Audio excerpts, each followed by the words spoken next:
Ladies and gentlemen, welcome.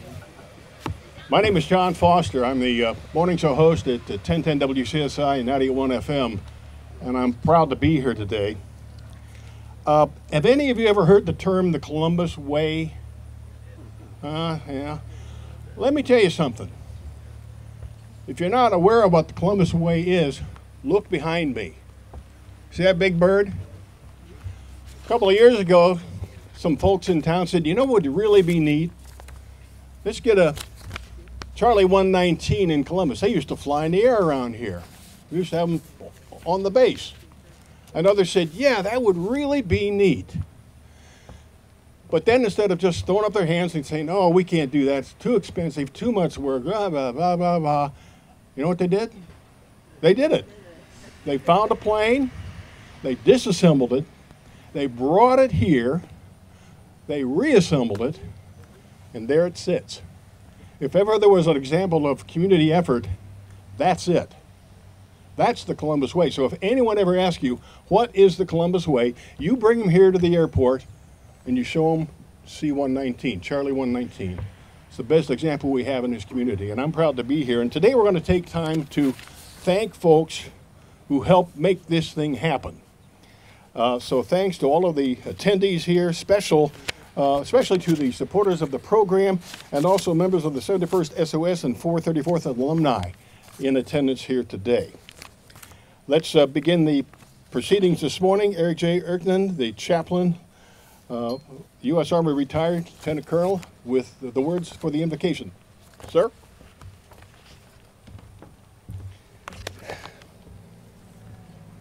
Well, I'm honored to be invited this afternoon for this marvelous historic addition to this museum dedication. I'm a retired Lutheran chaplain, and I pray in my tradition, and if there are other traditions, you may pray silently as I pray. We bow our heads.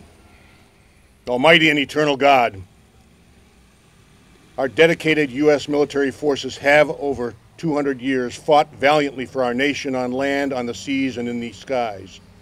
We thank and praise you for the freedoms we have resulting from the sacrifices of so many.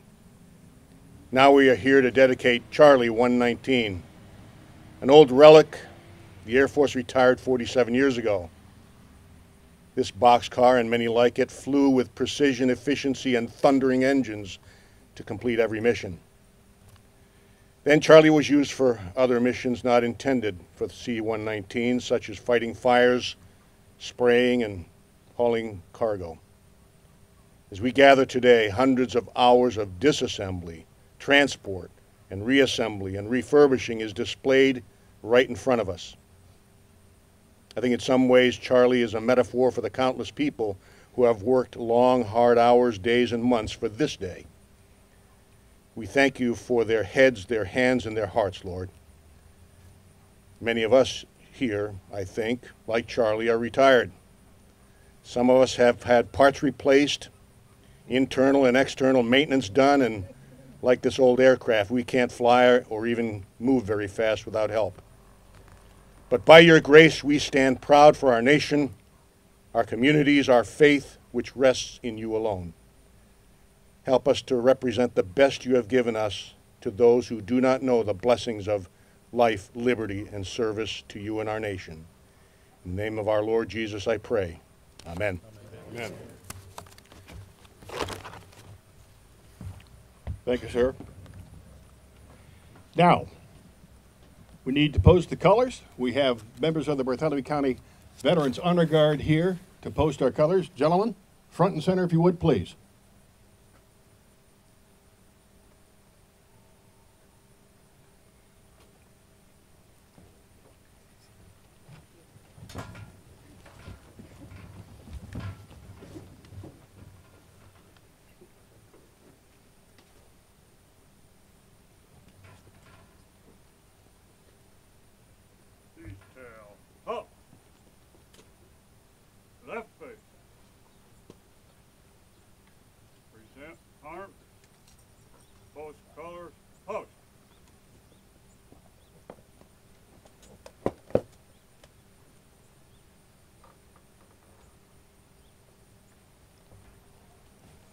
Would you be joining me in the Pledge of Allegiance? I pledge allegiance to the flag of the United States of America and to the republic for which it stands, one nation, under God, indivisible, with liberty and justice for all. Arms, left foot, forward, march.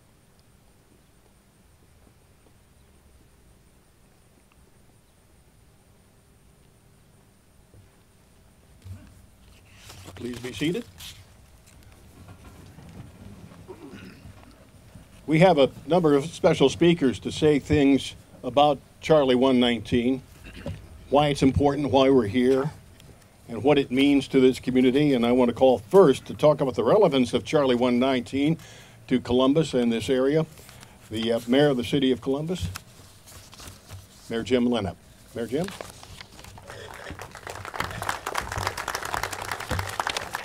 Thank you, John. And thank you, Chaplain, for the prayer. Didn't realize how much I had in common with Charlie119. I, too, have had a few parts replaced and no longer fly. But welcome. Welcome to everyone this morning. I want to thank you for your time and attention today. And I want to thank especially those friends of Charlie, the volunteers who labored for several years to bring this airplane to Columbus and to restore it. This was and remains a very meaningful effort. This plane and the museum across the street help us tell several stories, including the story of Columbus. See, I recall seeing these planes flying above town when I was young. To a child, Bakalar Air Force Base was a rather forbidding affair. There were guards, fences, and signs warning of dire consequences if somebody wandered inside. But even to a kid, there was something reassuring about having the excuse me. There was something reassuring about having the United States Air Force nearby. You see, even here in the middle of the country, we have a role to play in our nation's defense. Even today, while the U.S. Air Force has moved on and Bakalar is now Columbus Municipal Airport, nearby we have Camp Atterbury and Muscatatuck Urban Training Center. Charlie119 reminds us of the role our community has played in national defense. This facility was constructed early in World War II to train pilots. It grew over the years and then contracted. We are left with runways and buildings that today serve the aviation, educational, and economic needs of our area. The C-119 maintenance hangar became the home of Cummins Corporate Aviation. The headquarters building became a home to IUPUC. Large sections of this property have become a home to light industry and varied commercial endeavors. Just as important as the real estate, however, are the people brought to Columbus because of this facility.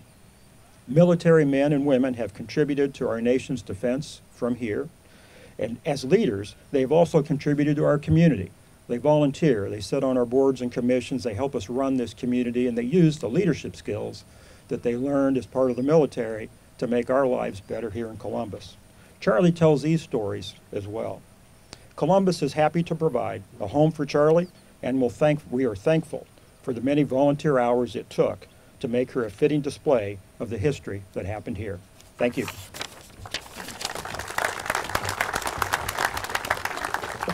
Thank you, Mayor Lenup.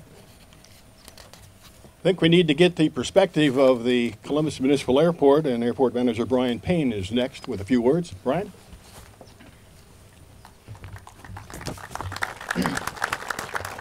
Thank you, John. Good morning, everyone, and welcome to the Columbus Municipal Airport and Air Park Columbus. Earlier this week, I hit my 10-year mark here as airport director for this wonderful airport. And I think we've accomplished so much across the property, but nothing as dramatic as Charlie behind me. On October 5th, 2018, I remember I sent the first email to then President Jim Sellers, and I said, hey, there's this C-119 out west. I think we can get it. Isn't this the plane we've always wanted? I have no idea how we'll get it back to Columbus. And literally, that's all I ever said.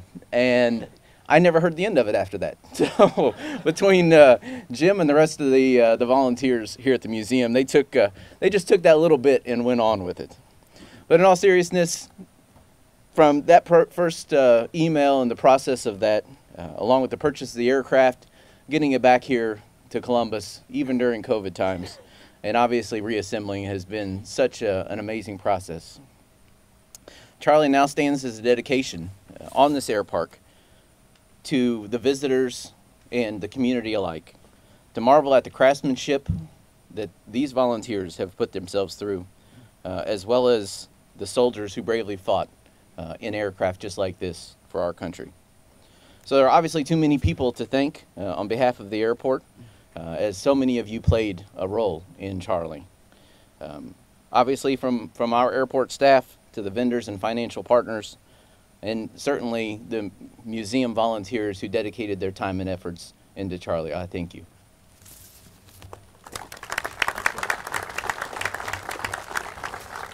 Thank you, Brian. Appreciate that. We need to get some insight on this whole process from Nick Firestone on behalf of the Atterbury-Bakalar Air Museum, which is to my immediate left and your right. I suppose a few of you may have been in there before.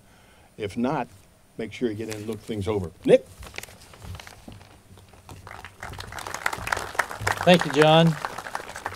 How about this weather? We couldn't have done any better than this. This is about the relevance of teamwork with respect to the beautifully restored C-119 behind me. 70 years ago, a team of workers at a factory in Hagerstown, Maryland, were assembling this plane. It was sent to Canada, where it spent about 18 years in the Canadian Air Force. At the end of its military service, it was purchased for private use and found a new purpose fighting forest fires and spraying for insect control in the western United States. After a 38-year flying career, it was retired and put out to pasture, so to speak, at an airport in Grable, Wyoming. And there it sat for another 29 years. Then a small team from the museum traveled to Grable and inspected the plane. The decision was made to purchase it, have it disassembled and transported to Columbus, almost 1,500 miles away. Once all the parts arrived in Columbus, another team of volunteers from the museum began reassembling the plane. What you see before you is the culmination of over 2 years and thousands of man and woman hours spent on the plane nicknamed Charlie119. While the outside of the plane is complete, there is still work to be done inside, and just like restoring a classic car, there will always be improvements to be made. This is also about 4 ways this aircraft is relevant to the museum. First, it is the only full-sized aircraft display belonging to the museum. The F-4 Phantom display behind you belongs to the airport. Second, the C-119 is recognized as the one aircraft model that spent the greatest amount of time at the former Bakalar Air Force Base. These planes were here from 1957 to 1969 and were maintained to the west of us in the hangar that is known as the Cummins Aviation Hangar. In 1968, after being converted to gunships at a Fairchild plant in Florida, 18 of these planes and their crews, identified as the 71st Special Operations Squadron, were deployed to South Vietnam to provide close air support for the ground troops. The men in the squadron returned in June 1969, and on June 6, 2019, they held a reunion here at the airport celebrating 50 years since their return from Vietnam. Third, because of its large cargo bay, this aircraft will provide a unique location in the future for small meetings and additional museum displays, allowing us to educate the community about the role of the C-119 as it played to shape our country's history. And fourth, what better way to celebrate the museum's 30th year of operation than with the dedication of an airplane with an iconic design that once had a significant presence in Columbus. Before I close, I want to recognize Skip Taylor and Pat Billy, who were the co-leaders of the restoration team. Without their dedication and leadership, this project would not have been possible. No one on the team had prior experience in restoring aircraft, but everyone brought a special set of skills that blended well with others. As the saying goes, we didn't know what we couldn't do, so we just went ahead and did it. And now to tell you more about the details of the C-119 Flying Boxcar and the role of cargo planes in the military, Major General Mark Pillar, United States Air Force, retired, has a few things to say.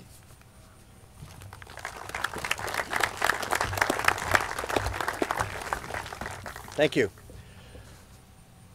What a great day. I mean, couldn't ask for better weather. Thank you, God. Mayor Lenup, honored guests, Eagle, Thunderbolt, Raptor, Blackbird, Buff. Oops, that's a nickname. That doesn't fit in there. And especially if you know what Buff stands for.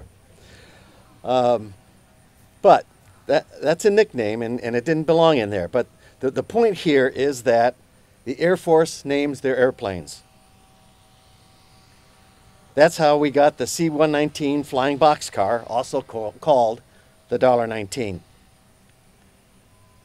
The C-119 earned its moniker because of, quote, its cargo hauling and unusual shape.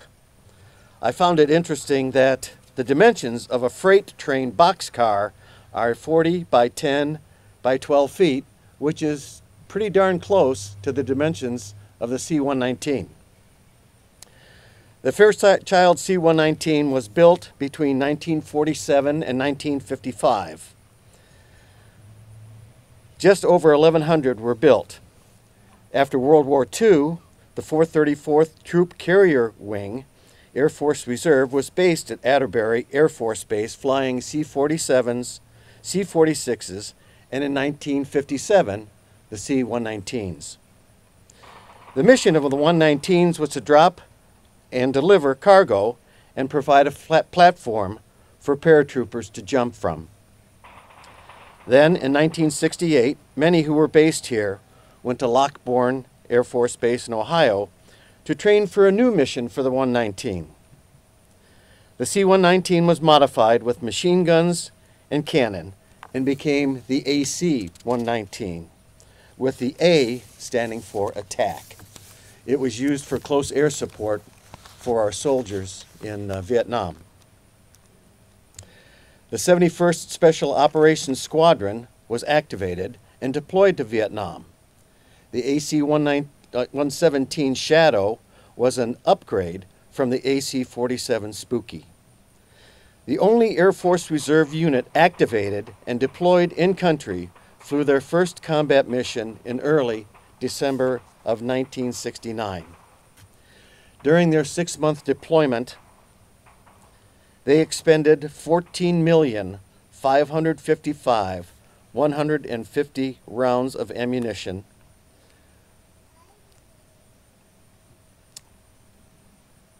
and 10,281 flares.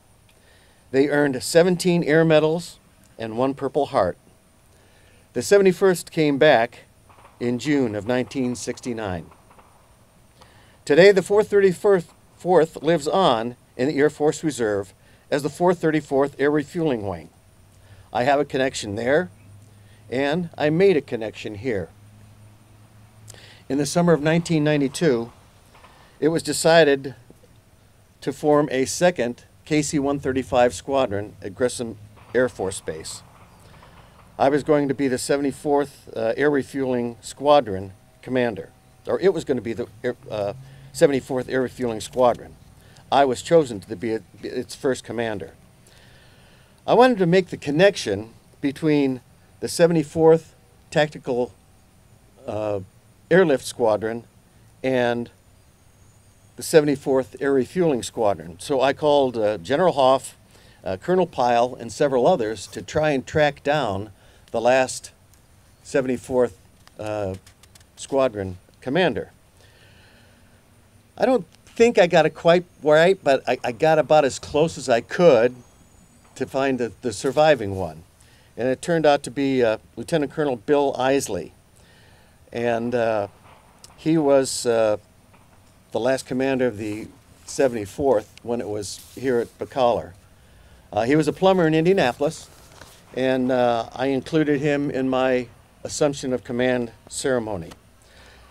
I feel like I'm part of the 434th Troop Carrier Squadron because of the C-119 and because of the 74th Air Refueling Squadron and the 74th Troop Carrier Squadron.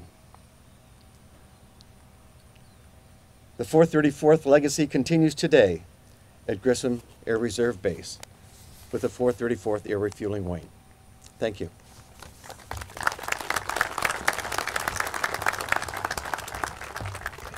General, thank you for that. A lot of people that we want to thank, and I'm going to turn that over to Skip Taylor and Pat Billy, who you heard mentioned of earlier.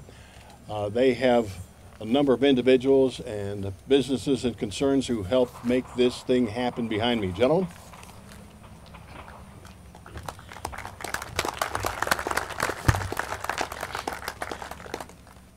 Thanks, John. It's a long list, and I know it's sunny and it's getting a little warm, so we'll try to keep it. We'll try to keep the list short. Thanks, Mayor Linnup and Brian, Nick, and General Mark, and Eric. Thank you, and John. We just appreciate your words today, and I think I speak on behalf of all the team that. We thank all of you for coming out and sharing this with us and all of your support. The first part of this, I'm going to talk about the donors. It's always a little tricky to have these kind of conversations because you're going to leave somebody out. So I'm just going to kind of maybe hit the highlights. We got started, as Brian said, we found the plane. We needed some money. So we reached out. And there was a patronicity program that was coupled with the Indiana Housing and Community Development Authority. They had a matching fund program. We went for the whole thing, $50,000 matching, and we got some help from the Heritage Fund, the Ann M. Knobloch Fund, the Custer Nugent Foundations, the Columbus Visitor Center. Roe and Shorty Whittington and the Landmarks Farms Foundation. We're going to say more about the Whittingtons in a minute. The Kerr Foundation and the Board of Aviation Commissioners. I mean, we just got a lot of really good help quickly when we needed it, and that got us started. We got a lot more help from many of you that are here. It's recognized by the bricks that are out here. We got more than 235 bricks that recognize contributions of $100 or more, and it's just really awesome. So without that financial support, we would have never got this off the ground. So then that's one kind of support. Another kind of support is people that kind of chip in, and we got started with some big chip in from Force Construction. So this layout and display that you see here is because of Force Construction. And I know Dan Florence here and representing Force Construction today. Thank you. And I know Harold and Clayton are out fulfilling other obligations. But we just wouldn't have had this area like this if they hadn't have stepped up. And the other thing that happened is they provided crane support when we needed it. You know, you got to lift this stuff. And it's just bigger than a couple guys can lift or women can lift. And we had a mantra around here, 4 bolts, just 4 bolts in 4 hours is about what it would take. But they introduced us to John Burbrink, who helped operate their cranes. And he also helped us out with the rigging. And the really big deal is they got us hooked up with R.H. Marlin and brought a big crane in here about where you're sitting and lifted it up from over there and turned it around and set it on its moorings. So, yahoo! We got that part done. Roe and Shorty Whittington, you shared first. You shared a trailer with us. We took out to Grable and we loaded up some loose parts. Pat and I did. That was kind of a fun thing to do, but we appreciate. Hey, we needed a trailer. I think Jim Reed asked, and we got the trailer. The other thing you did was, and you really did, was you helped us out with a hangar. So their hangar that's kind of across the way on kind of the south end of Warren Drive was home for us for about 18 months. And it let us be in the dry when we needed to be. It let us be in the warmth when we needed to be. And we just couldn't have got as fast as we did without that. So thank you. Sunbelt, they're a equipment rental place down here. When they had the equipment available, they let us use it. So thank you for that. And that allowed us to move stuff around, work safely, get things up in position, and clearly was a key enabler for us. Kenny Glass, they came in here and this eyebrow windows that you see up here on top, they put those in. They curled those right around there. And so except for the windshields, all Charlie's glass is brand new. So thank you. Toyota Material Handling, they arranged for us to have a forklift. Now, if you've not tried to do work without a forklift like we were trying to do, it just was been miserable. But we hung on to that for probably 20 months. So thank you. And then there was a company called Axel Noble. We hooked up with them. They really helped us out with paint. And there's another company over here on Long Road that's called Spray Equipment. Mike Hassler, he helped us out, try to develop the process for us, let us practice.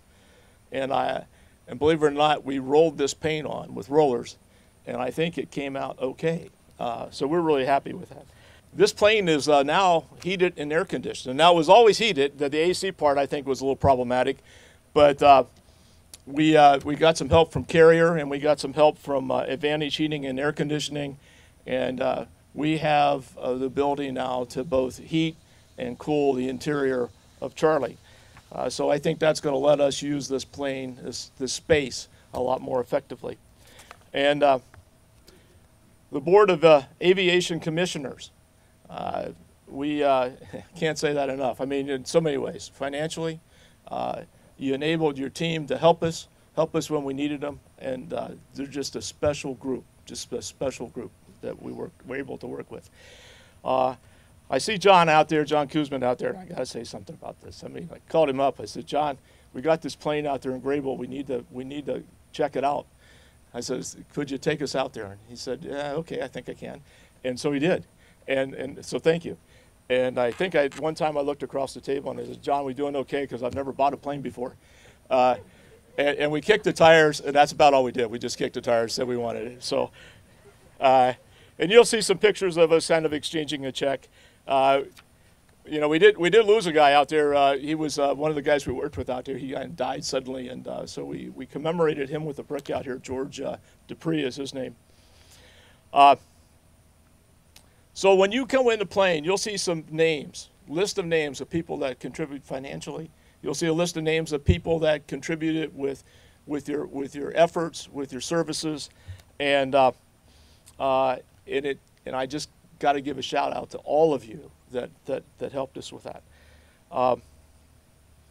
And then finally, I know Brian said that they were kicking this around in 2018 about a C-119, but there's another guy out there, John Sass, who actually he made some proposals back in the 90s, and somehow we got talking about it, and so John, thank you for planting that seed. And if you didn't plant it, you cultivated it really well. And thanks for being a sounding board when we were talking about, he did a lot of research, folks. He did a lot of research on C-119. And so he let us have access to all that research. So thank you. And then, so spirit of getting out of the heat, Pat, your turn. Now, as Pat comes up here, I want to just say a special comment. You know, you've all heard of Lewis and Clark, and they were a team of leaders. And if you really, kind of get into their history, they really co-led that event out to Oregon and back. And that's how it was with Pat and I. So thank you, Pat, for that. And, you know, this is a team that put together 15,000 hours of working on this plane. And they did it for donut holes and shop coffee.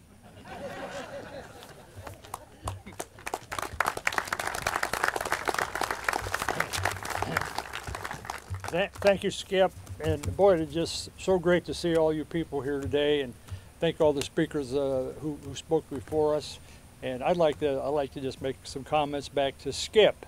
The pleasure of working with him. He and I had done some projects at the museum over the years. Some of them took a few hours, some of them a couple of days. So when Skip volunteered to lead this project and then asked me if I would co-lead it with him, I thought, well, how bad can that be? So we saddled the horses and start riding, and boy, what a ride that was. So I just like to recognize what's happened here as soon as this airplane gets out of the way. As Nick mentioned, we needed help, so through the museum membership, we developed a team of volunteers, and then we also advertised for volunteers on our Facebook. And we received a lot of people that wanted to volunteer. So we put the team together. We had museum members and members that wanted to help that we knew nothing about, didn't know what their skills were, how we would all get along, and so forth. And as we began this journey, there was just a commitment to work as a team. Everybody got along fine. We worked together every day, as Skip mentioned. We'd have a brief meeting in the mornings, and we'd work 4 hours a day, Monday, Tuesday, and Wednesday. As things got a little bit tighter, we stretched the hours out a little bit. And then as they got even tighter, we stretched the days out a little bit. And that's how we got this project done. But we had to learn how to do this, as Skip mentioned. Nobody's ever done this before. So we had manuals, we had computers with graphics on them. We relied on B&G Construction Industries out in Wyoming. We talked to Grissom Air Force Base, Wright-Patterson Museum, and of course some of the 71st people here that gave us some ideas of what we needed to do, and a host of other people. And as Skip mentioned, Mr. Whittington has allowed us to use his hangar over there, so that's where we did most of the work for almost 2 years till we brought it over here to get the thing completed. Our restoration team took ownership of everything we were doing. We had so many people that had different skills and different talents and different things that were needed on the airplane. They stepped up and took ownership of whatever that was. Then we also experienced COVID. We had to delay some things for a while. We were off of work for a little bit. We had some members that had COVID visit them, so we missed them for a little bit. And then we got things back in gear and continued on. The people that did this, you've often heard the phrase, you know, it's amazing what you can accomplish without doing it for recognition. But I'd like to recognize our team. And so as I call your name, if you would stand, or if you're standing, raise your arm up, if you will. Ray Depew retired from the Air Force. He's in the back there. 27 years in the Air Force. He was a crew chief.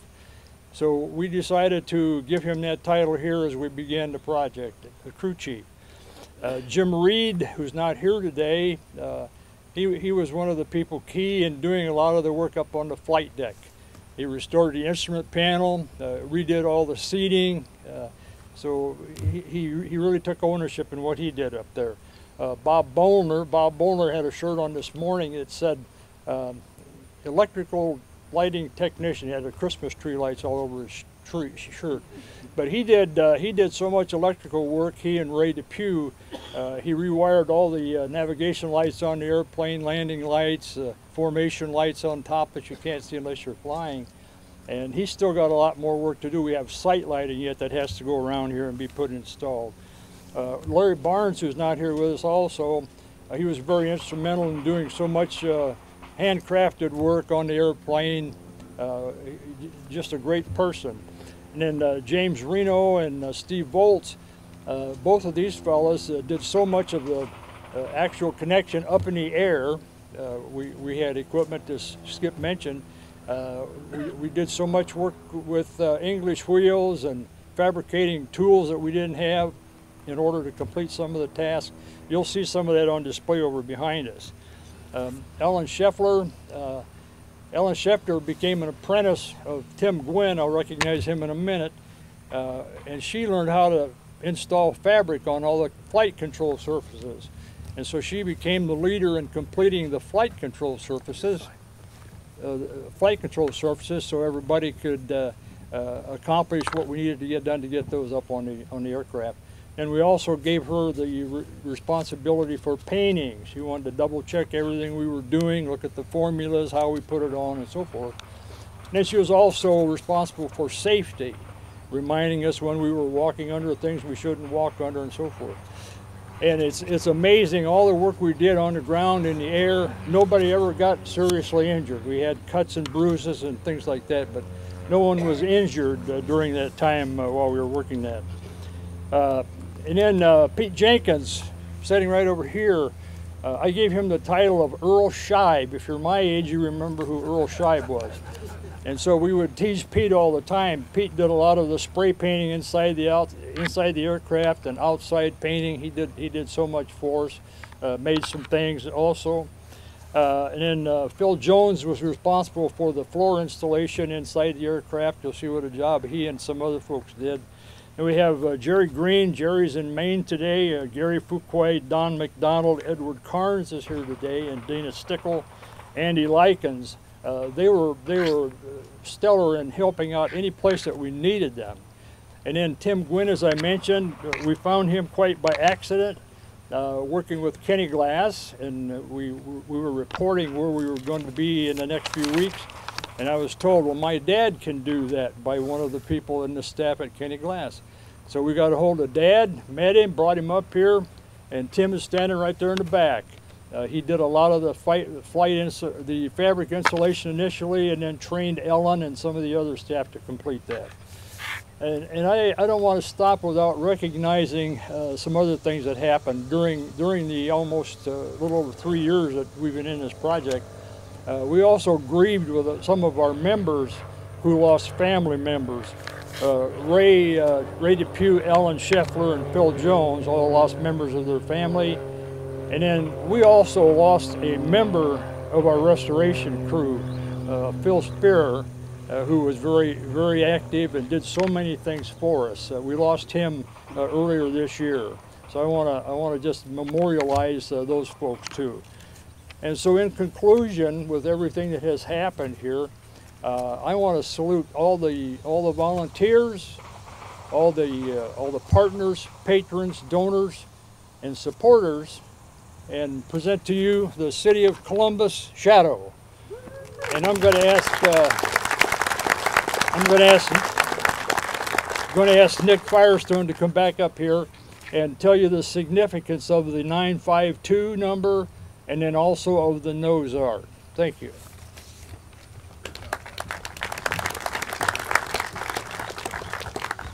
As you can see, we do have some markings on the front of the plane. The 952 represents the number of the plane that was a favorite of General Hoff when he was the commander here at Bakalar Air Force Base. That was his favorite plane, and he flew it every chance he could get.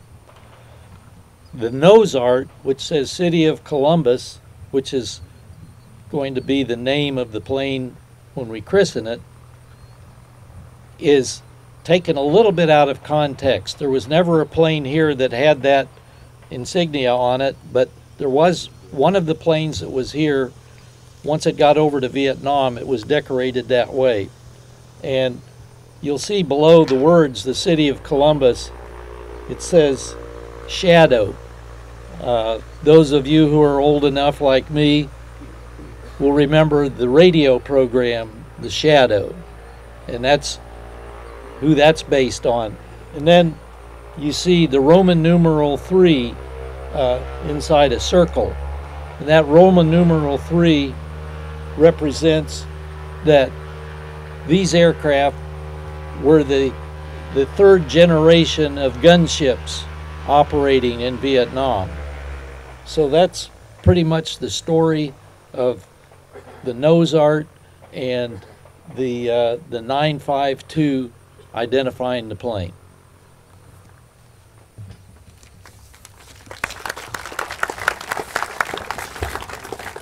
So Nick, I guess we want you and Mayor Linnep and Brian Payne and Mark Pillar to do whatever it is to christen the bird here. How do we do that? Don't miss. Yeah.